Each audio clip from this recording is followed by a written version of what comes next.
Assalamualaikum warahmatullahi wabarakatuh. Selamat sore Bapak Ibu, mahasiswa-mahasiswi yang saya sayangi dan banggakan.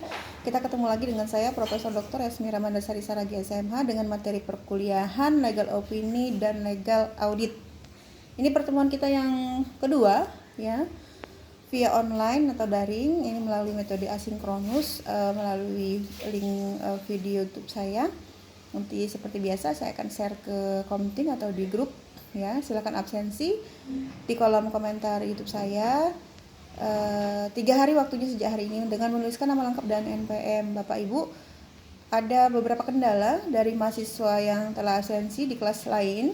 Katanya mereka sudah absensi tapi tiba-tiba hilang komentar mereka. Jadi saran saya supaya itu tidak terjadi, ketika Bapak Ibu sudah absensi, terkirim kemudian nanti difotokan. Ya, difotokan kemudian kirimkan saja ke Komting. Ya, supaya Bapak Ibu juga tidak mencari-cari ataupun terjadi masalah ya akibat absensi. Mungkin jaringan atau yang lainnya ya. Jadi untuk menghindari itu difotokan saja, kirimkan ke Komting ya. Oke. Baik, Bapak Ibu yang saya banggakan, minggu lalu kita membahas mengenai persamaan due diligence ya dan legal opinion ya. Kali ini kita membahas mengenai format ya, legal opinion atau LO secara umum. Oke. Sebelum saya masuk ke pokok materi, kita tidak ada tugas ya Bapak Ibu ya. Tidak ada tugas. Kalau mahasiswa S2 sih saya kasih tugas ya, mereka buat jurnal. Tapi kalau mahasiswa S1 mungkin saya khawatir Bapak Ibu nanti menjadi beban ya, karena jurnal itu biasanya untuk tugas di S2. Tapi ya sudah, nggak apa-apa, tidak perlu ada tugas. Saya berharap Bapak Ibu tetap hadir saja di perkuliahan ini ya. Jadi kehadirannya sangat diharapkan supaya nilainya bisa A ya, hadir, ikut UTS, ikut UAS ya. Oke, jika ada pertanyaan nanti silahkan dituliskan di kolom komentar YouTube saya. Baik Bapak Ibu, format LO secara umum ya, ini sebagai perbandingan ya. Yang pertama ada data ya sebagai dasar dibuatnya LO. Ini legal opinion ya, saya singkat LO ya. Kemudian yang kedua adanya fakta hukum. Yang ketiga permasalahan hukum. Yang keempat analisis hukum. Yang kelima ada kesimpulan dan rekomendasi. Nah ini Bapak Ibu untuk LO legal opinion, biasanya nih mahasiswa S2 sudah ada nih pelatihan LO dibuat oleh LPPM LP Pro Pak Mul ya, kaurnya ya. Biasanya beliau kerjasama dengan para kaprodi. S2 itu namanya pelatihannya legal opinion, kalau S1 namanya paralegal ya. Saya nggak tahu nih apakah Bapak Ibu sudah ikut ke dalam kegiatan LO atau belum. Biasanya itu diwajibkan ya karena ada sertifikatnya ya. Oke. Nah, untuk data sebagai dasar dibuatnya LO, tentu Bapak Ibu bagaimana cara memperoleh data?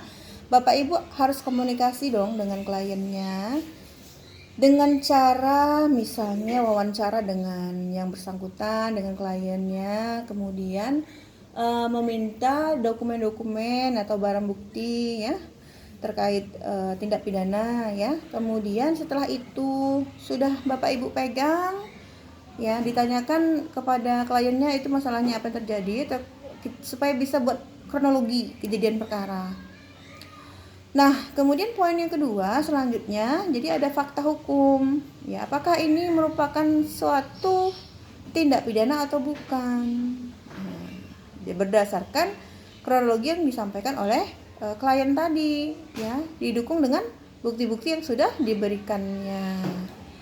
Lalu setelah itu yang ketiga, kita lihat permasalahannya apa sih? Ya, ini sama seperti kayak buat skripsi atau jurnal ya kan, bener ya, ada permasalahannya, kemudian ada latar belakangnya, mirip ini seperti itu. Lalu kita analisis artinya kita bahas permasalahan tadi ya. Kita analisis dengan apa? Dengan undang-undang, ya. Melanggar pasal apa gitu. Kita sampaikan unsur pasalnya apa saja. Misalnya kalau penipuan berarti dia 378 KUHP, unsurnya kita sebutkan gitu. Ya. Kemudian di poin kelima ada kesimpulan dan rekomendasi. Jadi setelah kita membahas atau menganalisis pasal apa yang disangkakan kepada si si pelaku, misalnya kita memberikan kesimpulan, ini adalah merupakan suatu tindak pidana, ini misalnya bukan merupakan suatu tindak pidana. Lalu ada rekomendasi yang kita sampaikan. Ketika misalnya ini bukan suatu tindak pidana, maka rekomendasinya nggak usah diproses ke pihak kepolisian karena sama aja gitu, sia-sia gitu. Misalnya ini bukan ranah pidana tapi ranah perdata, maka silahkanlah ke perdata, buat gugatan dan lain sebagainya. Ini rekomendasi-rekomendasi yang diberikan oleh LO, ya, legal opinion. Ini jadi catatan tambahannya Bapak Ibu. Dalam praktek legal opinion diberikan sebagai proposal penanganan perkara. Jadi, jika permasalahannya cukup serius atau berat, diperlukan pemeriksaan menyeluruh. Nah, ketika ada kata-kata pemeriksaan menyeluruh, berarti ini mirip dengan legal audit. Kita sudah membahas yang sebelumnya. Perbedaan legal audit dengan legal opinion, persamaannya juga sudah kita bahas. Kalau legal audit kan dia memang harus diperiksa, dia tidak serta-merta percaya dengan informasi yang disampaikan oleh klien, ya. Dia harus ngecek dari awal sampai akhir, benar-benar dia real memegang fakta-fakta, bukti-bukti, baru dia bisa menganalisisnya. Tidak seperti legal opinion yang ketika klien menyampaikan informasi kita langsung sudah berarti ini ceritanya, nggak perlu lagi diteliti secara menyeluruh, nggak perlu lagi dicek di lapangan, misalnya begitu, ya. Contohnya seperti kalau legal audit, mengaudit misalnya ada kasus penipuan, ya, terkait apa ini ya, sekarang banyak yang populer ya, perumahan pemborong, ya, dengan developer misalnya. Dalam kontrak dituliskan bahwa ini bangunannya pakai bahan A misalnya, ternyata di lapangannya dibuat bukan bahan A tapi bahan B, kan itu sudah menyalahi aturan. Nah, untuk legal audit, ketika si klien itu menyampaikan bahwa dia ditipu oleh si pemborong, ini klien kita developer, anggapnya begitu, ya, maka di dalam legal audit dia nggak serta-merta percaya. Dia yang dia lakukan adalah dia minta bukti-bukti. Apa itu kontraknya? Kemudian dia mau lihat ke TKP. Di TKP kita dilihat, oh ini bahan bakunya apa, bahan materialnya apa. Nah, ada saksi ahli terkait perhitungan kerugian untuk bangunan, ya. Ada itu saksi ahlinya. Saya lupa namanya apa, tapi mereka punya saksi ahli terkait ahli itu. Jadi bidang masing-masing bidang itu berbeda-beda saksi ahlinya. Jadi kalau terkait apakah itu merupakan tindak pidana, misalnya saksi ahli hukum, maka misalnya kami yang diturunkan, ya, saksi ahli hukum pidana misalnya. Tapi kalau terkait kerugian itu biasanya ada ada ahli lain, ya, yang menyatakan bahwa itu sudah merugikan gitu dengan dalil-dalil yang dia sampaikan gitu, Bapak Ibu, ya.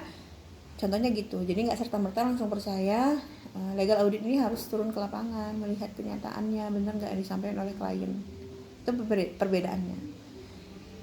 Oke, nah, jadi saya sudah sampaikan format LO, ya, legal opinion. Kemudian saya sudah memberikan catatan tambahan dan formatnya 1-5, dan catatannya adalah kalau perkaranya berat, permasalahannya berat, maka diperlukan pemeriksaan menyeluruh, ya. Itu catatan untuk format LO atau legal opinion. Baik Bapak Ibu, insya Allah minggu depan kita masuk ke materi lingkup due diligence dalam penanganan perkara. ya. Saya mohon maaf jika ada kesilapan dalam penyampaian. Selamat weekend, semoga kita semua selalu sehat, sukses dan bahagia, dipermudah segala urusannya. Terima kasih banyak Bapak Ibu. Wassalamualaikum warahmatullahi wabarakatuh. Terima kasih.